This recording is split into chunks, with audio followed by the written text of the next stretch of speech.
Martin Luther king কি চমৎকার একটি কথা বলেছেন যে একজন মানুষ কতদিন বাঁচল তার চেয়ে গুরুত্বপূর্ণ হলো সে তার জীবনে কি করেছে। আমরা তো অনেকে অনেক দিন বাঁচতে চাই, শতায়ু হতে চাই, কিন্তু শতায়ু হওয়ার চেয়ে স্বল্প সময়ে যদি আমি সমাজের জন্য, দেশের জন্য, বিশ্বের জন্য কিছু করে যেতে পারি তার চেয়ে বড় পাওয়া কি আছে।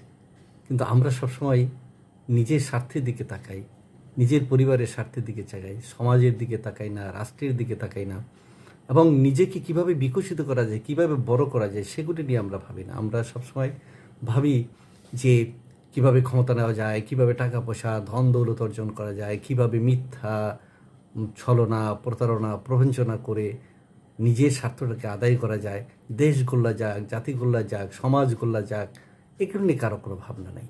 তাই অনেক দিন আমাদের বাঁচতে হবে, অনেক টাকা করে নিতে হবে, কিন্তু তারও তো একটি শেষ আছে, সেটা আমরা বুঝি না।